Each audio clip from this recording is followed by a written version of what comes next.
So here's a slightly controversial topic.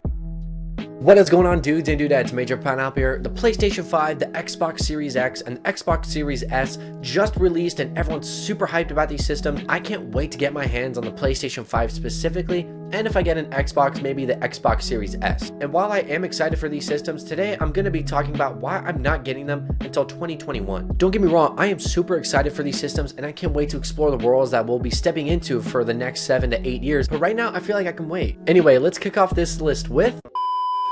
Before the PlayStation 5 launched, Sony let out a press release stating that if you aren't able to get any of the new systems pre-ordered, do not wait out due to this pandemic. And as someone who has been diagnosed with COVID, I'm obviously an expert in this field. And I'm not going to risk getting it again or passing it on to someone else. People are going crazy for these systems, and is it really that hard to believe that someone who does have COVID would wait out for these new systems and possibly pass it on to someone else? And due to the COVID pandemic, these consoles are probably being rushed out to meet sales and aren't given the proper time and care to release them when they need to be. And that's what a lot of PlayStation 5 consoles are experiencing right now with coil whine. It's a relief seeing that the Xbox system smoking is nothing but a hoax, but the same can't be said about the PlayStation 5's coil whine. The new PlayStation 5 and the Xbox had more initial demand than their predecessor, so it'd be safe to assume that to meet expectations, some corners had to be cut. While it's only a few systems diagnosed with this problem, many people have noted that their PlayStation 5 is experiencing coil whine. It basically means the way that the wiring is set up within the computer or system in this matter, it causes an unpleasant sound, in this case a whine. This is a very anti-consumer move. If you're paying $500 for a product that's supposed to last years, it should last years and not just a few hours.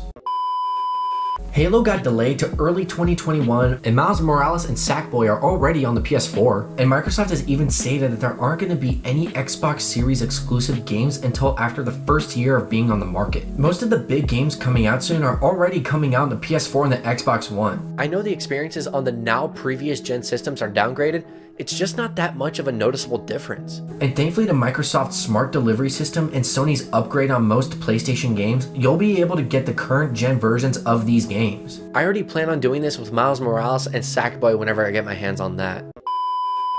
If not having any exclusives is bad, then not having any generation defining games is a lot worse.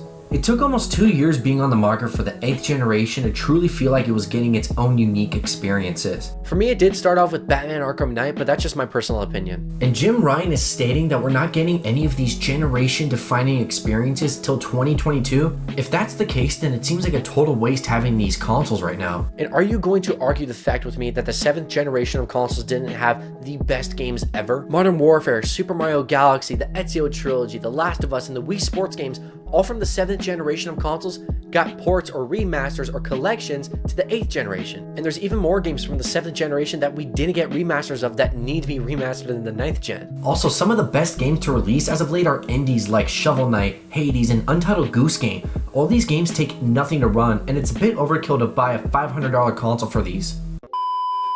Bob from Wolf Den did a really good video on this and goes way in depth with it, so if you want to check it out, I'll have a video up right here and a link in the description. But what he says basically is due to the 120 FPS and 8K picture quality these consoles are putting out, there aren't any TVs that currently support these features. That's like getting a Bluetooth wireless headset for a phone that doesn't have Bluetooth, so you just have to use the 3.5mm headphone jack. Does that analogy work? I think it does, kinda. But the fact that no TV fully utilizes the picture quality of these consoles makes it kind of pointless. I have a 4K TV in my room, and I feel like putting a PS5 or an Xbox Series into that TV is only going to make it look like an up-resed PS4 or Xbox One. Plus, the consoles I have already look amazing, and while I do know the new consoles look a lot better, I don't think it's put down $500 plus tax, set up a new system and find all of my login info and end up calling customer service frustrated to figure it all out and move out all my current stuff out of my setup look good. And now for the big three. The three main reasons I'm not getting these consoles until 2021. I couldn't get my hands on them. The PlayStation 5 kept getting stolen from my cart and my girlfriend's cart. Those scoundrels!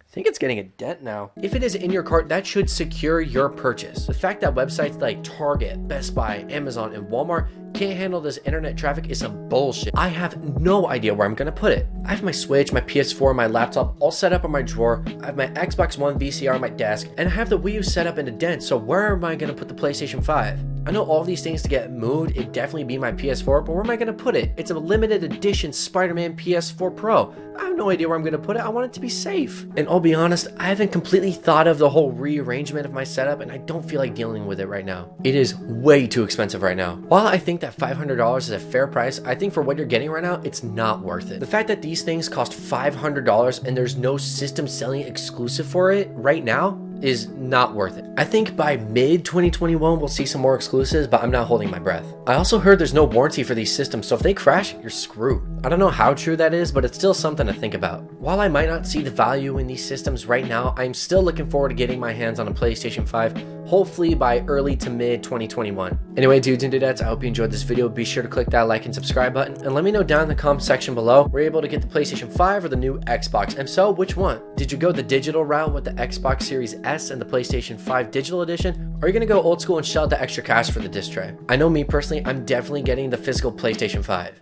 This thing right behind me holds over 100 Blu-rays. There's no way I'm just throwing that out right now. Anyway, dudes and dudettes, new videos on Tuesdays. Major Pineapple out.